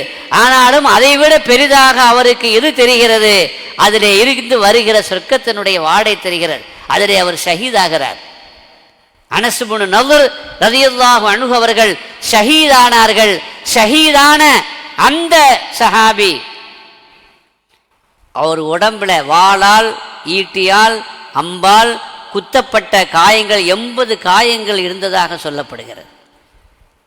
அவர் முஸ்லிம்களால் சிதைக்கப்பட்டிருந்தார், வதைக்கப்பட்டிருந்தார்.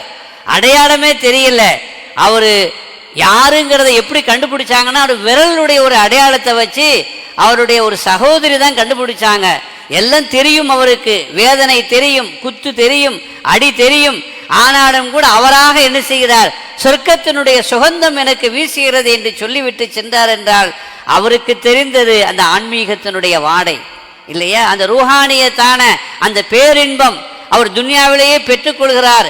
இப்படிப்பட்ட சஹாபாக்களை நாம் வரலாற்றிலே பார்க்கிறோம்.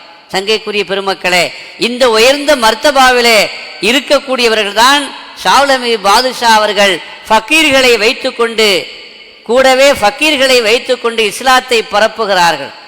ஏகத்துவத்தை அவர்கள் எடுத்து சொல்கிறார்கள். அவர்கள் எப்படிப்பட்ட வாழ்க்கை வாழ்ந்தார்கள் என்றால், அவர்கள் சொன்னால் அதை அல்லாஹ் உடனே என்ன செய்வான்? கேட்பான். அவர்கள் மூலமாக எத்தனையோ கராமத்துகள் வெளிப்படுகிறது. அவர்கள் மூலமாக எத்தனையோ அற்புதங்கள் வெளிப்படுகிறது. தஞ்சை மன்னன் இல்லையா? தஞ்சை மன்னன் கடுமையான நோய்வாய்ப்பட்டு முடமாகி படுத்திருக்கிற பொழுது அந்த தஞ்சை மன்னனுக்கு சொல்லப்படுகிறது, பெரிய மகான் வந்திருக்கிறார்கள். எத்தனையோ சிகிச்சைகள் செய்யப்படுகிறது.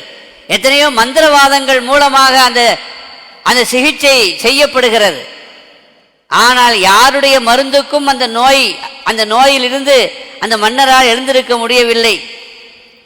அப்படிப்பட்ட அந்த சோழ மன்னனுக்கு, படுத்த படுக்கையாக முடங்கி போயிருந்த அந்த மன்னனுக்கு இப்படி ஒரு மகான் வந்திருக்கிறாங்கன்னு கேள்விப்பட்ட உடனே அவர்களை அழைத்து வரும்படி சொல்லி அவர்கள் மூலமாக அவர்களுக்கு முன்னிலையிலேயே அவர்களுக்கு வைக்கப்பட்டிருந்த அந்த சூனியத்தை, ஒரு பறவையிலே குத்தப்பட்டிருந்த அந்த ஆணியை ஒவ்வொன்றாக உருவி உருவி எடுத்து அவருக்கு அங்கேயே குணம் கிடைத்தது, எழுந்து நின்றார், சுகம் பெற்றார் என்று வரலாறு உண்மையான வரலாறு. அவர் எழுதி கொடுத்தது தான் அந்த இடங்கள் எல்லாம் இல்லையா? எதுவும் வேண்டாம் என்று சொல்லிட்டாங்க. எவ்வளோ கொடுக்குறேன்னு சொன்னார் அவர், எதுவும் வேண்டாம் என்று சொல்லிவிட்டார்கள். கடைசியாக வேணுமானா எனக்கு அடக்கம் செய்கிறதுக்கு ஒரு இடம் கொடுங்க, அது மட்டும் கொடுக்காத கொடுங்கன்னு சொன்னார். அவருக்கு எழுதி கொடுத்த அந்த இடம்தான் இப்பொழுது நாம் அந்த இடத்தை நாகூரில் நாம் பார்க்கிறோம். இப்படி மகான் ஷாவுல் பாதுஷா அவர்கள் ஆன்மீக ஆட்சி செய்தவர்கள், ஆன்மீக அரசாட்சி செய்தவர்கள், ஆன்மீகத்தினுடைய பேரின்பத்தை சுவைத்தவர்கள்.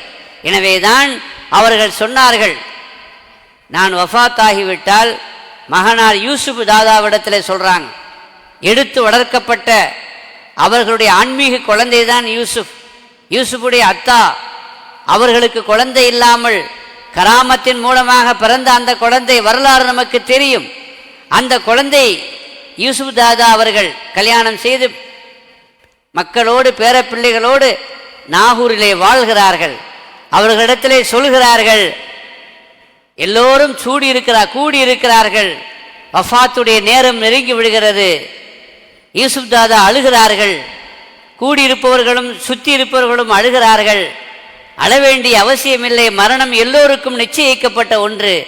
நபிமார்களாக இருந்தாலும் மரணிக்க வேண்டும், வலிமார்களாக இருந்தாலும் மரணிக்க வேண்டும். லிகுல்லின் அஜலும் முசம்மா, எனவே மரணிக்க வேண்டியதில்லை. நான் இறந்து போன பிறகு எங்கே அடக்கம் செய்ய வேண்டுமோ அங்கே அடக்கம் செய்துவிட்டு 3 நாள் கழித்து என்னுடைய கபரிலே வந்து சலாம் சொல்ல வேண்டும். அப்படி சலாம் சொல்லுகிற பொழுது நான் அதற்கு ஜவாப் சொல்ல அதை நீங்கள் கேட்டால் ஃபம்குசு ஹுனா, இங்கே நீங்கள் தங்கி விடலாம், உங்கள் பிள்ளைகளோடு பேர பிள்ளைகளோடு இங்கே நீங்கள் தங்கி விடலாம். 3வது நாள், அந்த 3வது நாள் வந்து சலாம் அடக்கம் செய்து 3வது நாளில் சலாம் சொல்லி அதற்கு பதில் வரவில்லை என்றால் நீங்கள் இங்கிருந்து கிளம்பி விடுங்கள். எங்கே உங்களுக்கு வசிப்பது வாழ்வது அது உசிதம் என்று நீங்கள் கருதுகிறீர்களோ அங்கே நீங்கள் போய் வாழ்ந்து கொள்ளுங்கள் என்று சொல்லிவிட்டு மறைகிறார்கள். எவ்வளோ நம்பிக்கை இருந்தால் எனக்கு பிறகு மௌத்துக்கு பிறகு அடக்கம் செய்யப்பட்ட பிறகு சலாம் சொல்லுங்கள் என்று சொல்கிறார்கள். தன்னுடைய ஹயாத்திற்கு ஆதாரமாக ஒரு அடையாளமாக அதை முன்வைக்கிறார்கள். அதே மாதிரி 3 நாளைக்கு பிறகு வந்து சலாம் சொல்றாங்க. அப்பா ஜான் அஸ்ஸலாமு அலைக்கும் என்று சலாம் சொன்ன பொழுது வ அலைக்கும் அஸ்ஸலாம் யா புனைய, என்னுடைய அருமை மகனே வ அலைக்கும் அஸ்ஸலாம் என்று சொல்கிறார்கள். அந்த சப்தத்தை கேட்கிறார்கள். அதற்கு பிறகுதான் அவர்கள் அங்கே தங்கி இன்றும் வரைக்கும் அந்த பிள்ளைகள் அந்த சந்ததிகள் தான் அந்த நாகூரிலே வாழ்ந்து கொண்டிருக்கிறார்கள் என்றால் இது நிதர்சனமான ஒரு உயிருள்ள ஜனாசா, ஒரு உயிருள்ள இறைநேசருடைய நிதர்சனமான சரித்திரம் என்பதை நாம் விளங்கிக் கொள்கிறோம். கண்மணி நாயகம் ஸல்லல்லாஹு அலைஹி வஸல்லம் அவர்களுடைய ரௌதாவுக்கு சென்று ஜியாரத்துக்கு செய்த பொழுது பாதுஷா நாயம் அஸ்ஸலாமு அலைக்கும் யா ஜத்தி, என்னுடைய பாட்டனார் அவர்களே உங்களுக்கு சலாம் உண்டாகட்டும் என்று சொன்ன பொழுது அருமை மகனே வ அலைக்கும் அஸ்ஸலாம் என்று அங்கிருந்து பதில் வந்தது. ஒரு சந்தர்ப்பத்தில் அவர்களுக்கு மாதுளம் பழத்தை கொடுக்க அதை கையிலே ஏந்தி அதை சாப்பிட்டார்கள் என்றால் அவர்கள் ஹயாத்தாக இருக்கிறார்கள் என்பது மட்டுமல்ல, அங்கிருந்து பழத்தையும் பெறுகிறார்கள். அந்த அளவிற்கு உயர்ந்த ஸ்தானத்தை அவர்கள் அடைந்திருந்தார்கள் என்பதை பார்க்கிறோம். பூமா நபி ஸல்லல்லாஹு அலைஹி வஸல்லம் அவர்களுக்கு பிறகு கலீஃபாவாக இருந்த அபூபக்கர் சித்திக் ரலியல்லாஹு அன்ஹு அவங்க வஃபாத்தாகிறாங்க. வஃபாத்தாகும் பொழுது வசியத்து பண்ணுறாங்க, நான் நினைக்கிறேன், விரும்புகிறேன், நான் பெருமானாருக்கு பக்கத்திலே அடக்கம் செய்யப்பட வேண்டும் என்று ஆசைப்படுகிறேன். ஆனால் ஆயிஷாவுடைய வீடு தான், அதனால் ஆயிஷாவிட்ட அனுமதி கேட்க வேண்டிய அவசியம் இல்லை. அப்படி அனுமதி கேட்டாலும் வாப்பா அத்தாவுக்கு ரொம்ப சந்தோஷத்தை இடத்து கொடுத்துருவாங்க. ஆனால் அவங்க நினைக்கிறாங்க முறையாக அனுமதி யார்கிட்ட கேட்கணும், ரசூலுல்லாஹி ஸல்லல்லாஹு அலைஹி வஸல்லம் அவங்ககிட்ட கேட்கணும். ஏன்னா அவர்களுக்கு பக்கத்தில் நான் அடக்கம் செய்யப்பட வேண்டும் என்றால் அவர்களுடைய அனுமதி எனக்கு வேண்டும். சொன்னாங்க, நான் வஃபாத்தான பிறகு என்னுடைய ஜனாசாவை குளிப்பாட்டி தொழுகையெல்லாம் முடிஞ்ச பிறகு ரவுதாவுக்கு முன்னாடி வச்சிருங்க, ரவுதாவுக்கு முன்னாடி வைத்துவிட்டு சொல்லுங்கள், யா ரசூலல்லாஹ் இஸ்தஅதன சாஹிபுக்க, உங்களுடைய சாஹிபு காலமெல்லாம் உங்களோடு இருந்த உங்களுடைய உற்ற தோழர் உங்களிடத்தில் அனுமதி கேட்கிறார், ஐயுதுஃபன அவர்கள் அடக்கம் செய்யப்படுவதற்கு. நீங்கள் அனுமதித்தால் இங்கு அடக்கம் செய்வோம் என்று அவர்கள் சொன்னார்கள். அப்படி சொன்ன பொழுது பெருமானார் ஸல்லல்லாஹு அலைஹி வஸல்லம் அனுமதி கொடுத்தார்கள் என்பதற்கு அடையாளமாக பூட்டப்பட்டிருந்த ரவுதாவுடைய கதவு திறக்கிறது. பூட்டப்பட்டிருந்த ரவுதாவுடைய கதவு திறக்கிறது என்றால் பூமா நபி ஸல்லல்லாஹு அலைஹி வஸல்லம் இறந்த பிறகும் ஹயாத்தோடு வாழ்ந்து கொண்டிருக்கிறார்கள் என்பதை போல அதனுடைய அத்தாட்சிகளை, அதனுடைய சாட்சிகளை அவர்கள் பார்க்கிறார்கள் என்பதை போல ஹதரத் ஷாவுல் ஹமீது பாதுஷா அவர்களும் நான் இறந்த பிறகு சலாம் சொல்லுங்கள், பதில் வந்தால் நீங்கள் இங்கேயே தங்குங்கள் என்று சொன்ன வரலாற்றை நாம் எண்ணி பார்க்கிறோம், ஒத்து பார்க்கிறோம். சங்கைக்குரியவர்களே, அப்படிப்பட்ட ஷாவுல் ஹமீது பாதுஷா அவர்களுடைய வாழ்க்கையில, பொதுவாக வலிமார்களுடைய வாழ்க்கையில ஷரியத்திற்கு மாற்றமான எந்த ஒன்றும் என்ன செய்யாது, இருக்காது. இருந்தால் அவர்கள் வலிமார்களாக உயர்ந்த ஸ்தானத்தை பெற முடியாது. வலியுல்லா யார் என்று கேட்கப்பட்ட ஒரு கேள்விக்கு ஹயாருக்கும் உங்களிலே சிறந்த இறைநேசர்கள் யார் என்று நபிகள் நாயகம் ஸல்லல்லாஹு அலைஹி வஸல்லம் சொல்லுகிற பொழுது அவங்க சொன்னாங்க, மன் தால உம்ருஹு வ ஹஸுன அமலுஹு என்று சொன்னார்கள். யாருடைய ஆயுள் நீண்டு சாலிஹான நல்ல அமல்கள் அதிகமாக அவர் செய்கிறாரோ அவர்தான் அல்லாஹ்விடத்தில் மிகச் சிறந்தவர், அல்லாஹ்வுடைய நேசர் என்று கண்மணி நாயகம் ஸல்லல்லாஹு அலைஹி வஸல்லம் சொன்னார்கள். எனவே நல்ல அமல்கள் செய்யக்கூடிய ஒருவர் அவர் அல்லாஹ்வுடைய நேசர், அவர் அல்லாஹ்வுடைய அன்பையும் அருளையும் பெற்றவர் என்பதை இந்த ஹதீஸின் வழியாக, ஏன்னா நல்ல அமல் செய்யக்கூடிய தௌஃபீக்கை ஆயுளையும் கொடுத்து அந்த ஆயுளில் பாவமான காரியங்களை செய்தால், ஒருத்தனுக்கு நீண்ட ஆயுள் இருக்கிறது, ஒருத்தன் சொற்ப ஆயுள்லேயே போயிடுறான், பட்டுன்னு போயிடுறான்னா அவனுக்கு பெரிய பாக்கியம் கிடைக்காது, இபாதத்து அதிகமாக செய்யக்கூடிய வாய்ப்பு கிடைக்கல. ஆனால் ஒருவர் நீண்ட காலம் வாழ்கிறார், ஆனால் நீண்ட காலம் வாழ்கிறார், வாழ்க்கையில் அவருடைய வயதில் பெரிய வித்தியாசம் ஒன்றும் இல்லை, பாவமான காரியங்களில் தான் மூழ்கி இருக்கிறார், இது அவருக்கு கயிறு அல்ல. அல்லாஹ் குர்ஆன்ல சொல்லுவான், வலா யஹ்ஸபன்னல்லதீன கஃபரு அன்னமா நும்லீலஹும் கைருல் அன்ஃபுஸிஹிம். நாம் யாரை நாம் நீட்டி கொடுத்துருக்கிறோமோ, சுனைக்கு வைத்திருக்கிறோமோ, அவங்கள இந்த மாதிரி விட்டு வைத்திருப்பது, வாழ வைத்திருப்பது அவர்கள், அது அவர்களுக்கு அது கயிறு நினைக்காதீங்க. காஃபிர்கள் பல பேரை விட்டு வச்சிருக்கிறோம், வாழ வச்சிருக்கிறோம், ஆயுசை கொடுத்துருக்கிறோம், வாய்ப்பை கொடுத்துருக்கிறோம், ஆனால் அநியாயம் பண்ணுறான், அக்கிரமம் பண்ணுறான். அப்போ அந்த மாதிரி ஆயுசை கொடுத்திருக்கிறது, பதவியை கொடுத்திருக்கிறது, அவன் அக்கிரமம் செய்வதற்கு நாம் வழிவகுத்திருப்பது இது அவனுக்கு கயிறு அல்ல. நாம் இன்னமா நும்லீலகும் அவனை ஏன் வச்சிருக்கிறோம் அப்படின்னா, எஸ்தாது இஸ்மா, அவன் இன்னும் அதிகமாக தப்பு செய்யணும், இன்னும் அதிகமாக அநியாயம் செய்யணும், இன்னும் அதிகமாக அக்கிரமம் செய்யணும். அப்படி அக்கிரமம் செய்யும் பொழுது உலகும் அதாபும் முஹீன், இழிவு தருகிற வேதனை அவனுக்கு கொடுக்க வேண்டும் என்பதற்காகத்தான் குர்பானி கடாவை வளர்க்க மாதிரி தான் நம்ம அவனை வளர்க்கிறோம் என்று அல்லாஹ் சொல்லுவான். எனவே நீண்ட காலம் வாழ்வது அல்ல சிறப்பு, அந்த நீண்ட காலத்தில் நல்ல அமல்கள் அதிகமாக செய்யக்கூடியவர்கள் தான் சிறப்பானவர்கள். அந்த அடிப்படையில் காலமெல்லாம் வாழ்ந்த காலமெல்லாம் நல்ல காரியங்களை செய்தவர்கள், மக்களுக்கு உதவி செய்தவர்கள், மக்கள் மீது அன்பு காட்டியவர்கள், தாராள மனதையும் வெளிப்படுத்தியவர்கள், ஏராளமான அறக்காரியங்களை செய்தவர்கள், இவர்கள் அல்லாஹ்வுடைய நேசர் என்பதற்கான அடையாளம் நல்ல அமல் செய்தால்தான், ஷரியத்திற்கு உடன்பட்டால்தான், நபி வழியில் வாழ்ந்தால்தான், அவர்களுடைய அமல் நல்ல அமலாக இருந்தால்தான் அவர்கள் வலியுள்ளா, அவங்க தான் சிறந்தவர்கள். எனவே நபி வழியில் வாழ்ந்தால்தான் வழிமார்களே தவிர, இல்லை என்றால் அவர்கள் அல்லாஹ்வுடைய நேசர்கள் என்ற சிறப்பை, உயர்ந்த அந்தஸ்தை நிச்சயமாக அவர்களால் பெற முடியாது என்பதை நீங்களும் நானும் விளங்கிக் கொள்ள வேண்டும். சங்கைக்குரியவர்களே, இன்னொரு ஹதீஸிலே பெருமானார் ஸல்லல்லாஹு அலைஹி வஸல்லம் கேட்கப்பட்டுச்சு, மன் அவுலியா உல்லாஹ், அல்லாஹ்வுடைய நேசர்கள் யார் என்று கேட்கப்பட்ட பொழுது அவங்க சொன்னாங்க, அல்லதீன இதா ருஉ ذிக்ரல்லாஹ், யாரை பார்த்தால் அல்லாஹ்வுடைய ஞாபகம் வருமோ அவர்கள் தான் அல்லாஹ்வுடைய நேசர்கள் என்று. யாரை பார்த்தா யாருடைய ஞாபகம் நமக்கு வரும்? யார் எதோடு தொடர்பு வைத்திருக்கிறாங்களோ அவர்களை பார்க்கும் பொழுது அந்த ஞாபகம் தான் வரும். நகைக்கடையோடு தொடர்பு உள்ளவருக்கு அவரை பார்த்த உடனே நகை அதுதான் என்ன விலையாக இருக்குது, பவுன் என்ன விலையாக இருக்குன்னு தான் பேசுவோம் இல்லையா? மணிச்சேஞ்சோடு தொடர்பு வைக்கக்கூடியவர் இன்னைக்குள்ள ரேட் என்னன்னு கேட்பான் அவர்கிட்ட. ஆனால் அவரை பார்த்தவொன்னே அந்த ஞாபகம் தான் நமக்கு வருது. யார் யாரோடு தொடர்பு வச்சிருக்கிறாங்களோ அவர்களை பார்த்தவொன்னே அந்த தொடர்பு வரும். ஒரு ஆளை பார்த்தவொன்னே அல்லாஹ்வுடைய ஞாபகம் வருகிறதுன்னா அப்போ இவங்க யார்? அல்லாஹ்வோடு தொடர்பு வைத்திருக்கக்கூடியவர்கள். எனவே ஷரியத்தின் பிரகாரம் நபி வழியில் நடக்கக்கூடியவர்களை பார்த்தால்தான் நமக்கு அல்லாஹ்வுடைய ஞாபகம் வரும். சங்கைக்குரிய பெருமக்களே, இவர்களெல்லாம் எப்படி வாழ்ந்தார்கள் என்றால் ஒரே ஒரு செய்தியை சொல்லி நான் நிறைவு செய்வேன். உர்வத்து பின் சுபைர் ரலியல்லாஹு அன்ஹு அவர்களுடைய வாழ்க்கையில் நடந்த ஒரு சம்பவம். ஆனால் அந்த சம்பவத்திலே அவர்கள் நடந்து கொண்ட விதம், அவர்கள் அல்லாஹ்வுடைய நேசத்தையும் அல்லாஹ்வுடைய நெருக்கத்தையும் பெற்ற ஒரு நேசர் என்பதை நமக்கு படம் பிடித்து காட்டுகிறது.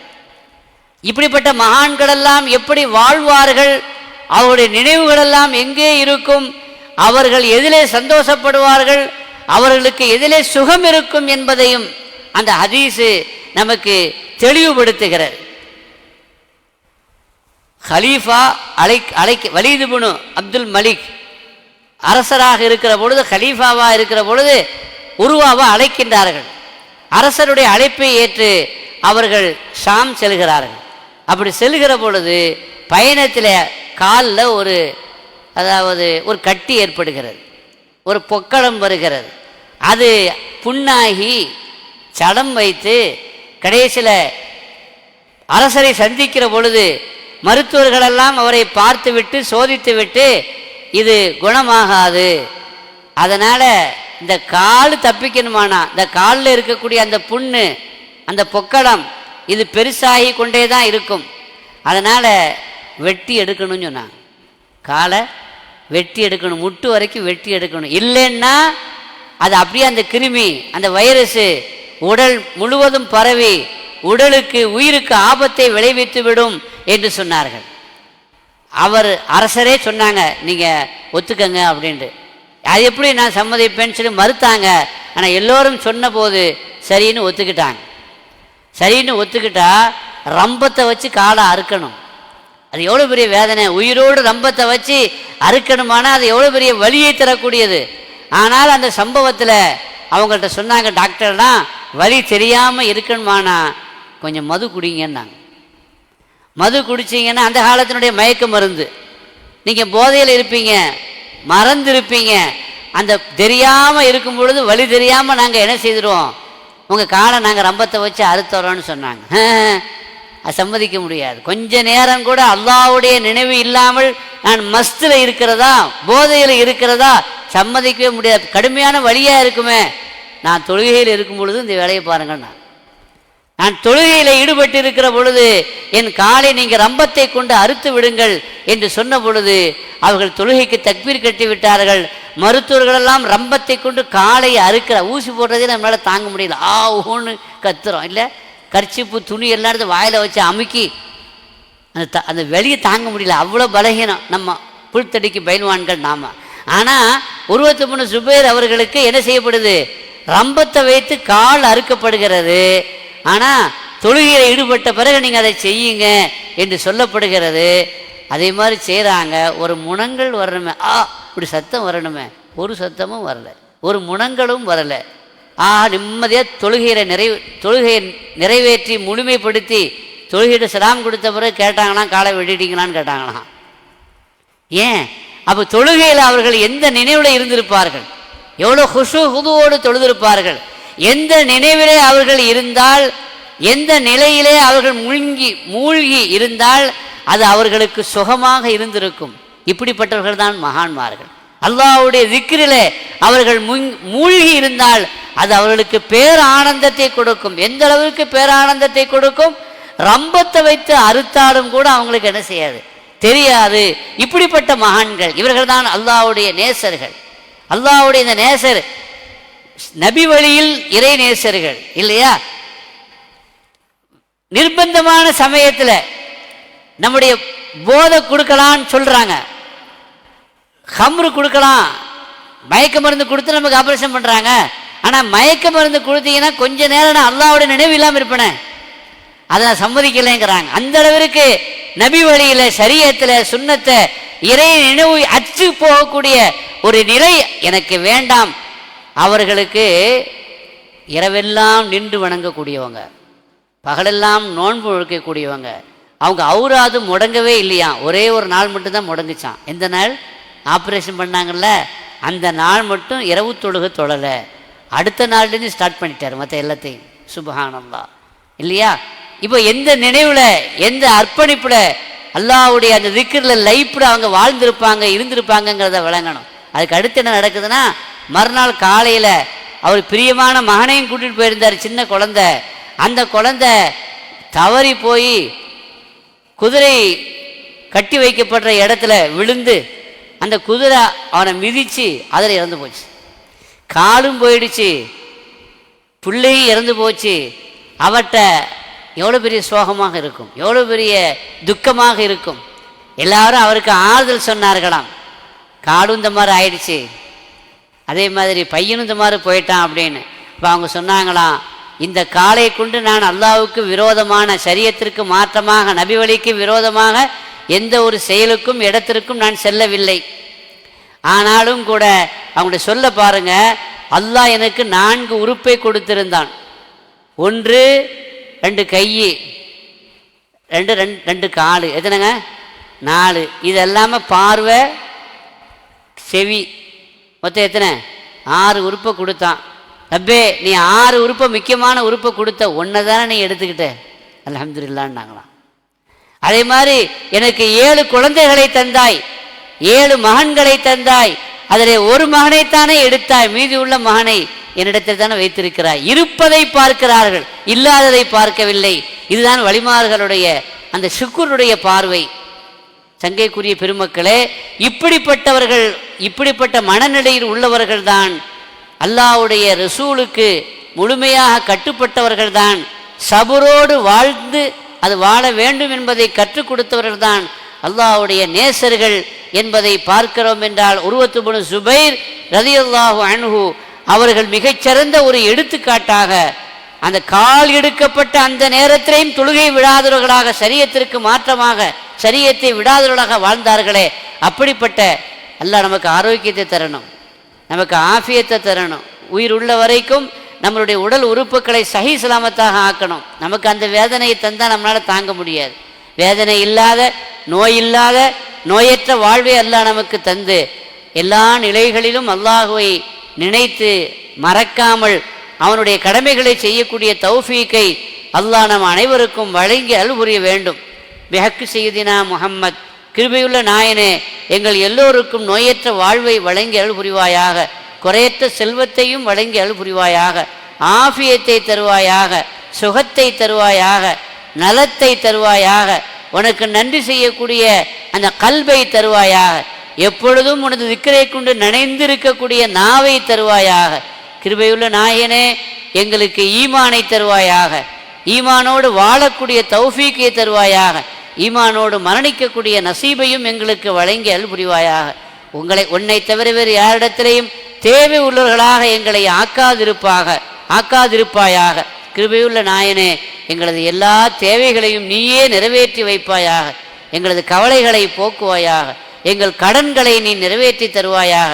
எங்களுடைய வீட்டிலே நடக்கக்கூடிய எல்லா காரியங்களையும், எல்லா விசேஷங்களையும் நீ லேசாக்கி அதை சிறப்பாக்கி வைப்பாயாக. எங்களுக்கும் எங்கள் பிள்ளைகளுக்கும் நல்ல வாழ்க்கையை தருவாயாக, உனக்கு பொருத்தமான வாழ்க்கையை நசீபாக்கி வைப்பாயாக. கிருபையுள்ள நாயனே, யா அல்லாஹ், உன்னை கொண்டு நாங்கள் ஈமான் கொண்டு இருக்கிறோம், உன்னை கண்டு நாங்கள் மரணிக்க வேண்டும். உனது ஹபீபை நாங்கள் கண்டு ரப்பே நாங்கள் மரணிக்க வேண்டும். அவர்களை காணாமல் இந்த கண்களை நீ மூடிவிடாத ரப்பே. கண்மணி நாயகம் ஸல்லல்லாஹு அலைஹி வஸல்லம் அவர்களை, மகான்மார்களை காணக்கூடிய கனவிலும் நினைவிலும் காணக்கூடிய பாக்கியத்தை தருவாயாக. எல்லோருக்கும் குழந்தை பாக்கியத்தை தருவாயாக. கிருபை எல்லோருக்கும் வேலை வாய்ப்பை வழங்குவாயாக. எங்களுடைய ரிசுக்கில் நீ விஸ்தீர்ணத்தை தருவாயாக. வியாபாரத்தில் நீ பறக்கச் செய்வாயாக. தொழிலில் நீ பறக்கச் செய்வாயாக. பிஹக்கு சய்யிதினா முஹம்மத் வ ஆலி சய்யிதினா முஹம்மத் ஸல்லல்லாஹு அலைஹி வஸல்லம். வ ஆகிரு தஅவானா அனில் ஹம்துலில்லாஹி ரப்பில் ஆலமீன். அஸ்ஸலாமு அலைக்கும் வ ரஹ்மத்துல்லாஹி வ பரகாத்துஹு.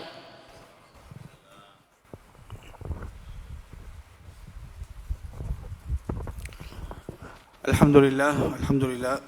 மிகச்சிறப்பான உரையை நமக்காக நிகழ்த்தி தந்த ஹஸரத் பெருந்தகை அவர்களுக்கு மனமார்ந்த நன்றியை நிர்வாகத்தின் சார்பாகவும் எங்கள் சார்பாகவும் ஜமாத் சார்பாகவும் நாங்கள் தெரிவித்துக் கொள்கிறோம். அல்லாஹ் தாலா அவருடைய ஆயுளை நீளமாக்கி வைத்து அவருடைய சேவைகளை கொண்டு இந்த முழு சமுதாயத்திற்கும் பலனளிக்கக்கூடிய வாய்ப்பை அல்லாஹ் நசீபாக்கி தருவானாக. அமீன் ஆமீன் யா ரப்பல் ஆலமீன். ஸல்லல்லாஹு அலா முஹம்மத் ஸல்லல்லாஹு அலைஹி வஸல்லம். ஸல்லல்லாஹு அலா முஹம்மத் ஸல்லல்லாஹு அலைஹி வஸல்லம். ஸல்லல்லாஹு அலா முஹம்மத் யா ரப்பி ஸல்லி வஸல்லிம். அஸ்ஸலாமு அலைக்கும் வரஹ்மத்துல்லாஹி வபரகாத்துஹு. முஸாபா செஞ்சு வரிசையா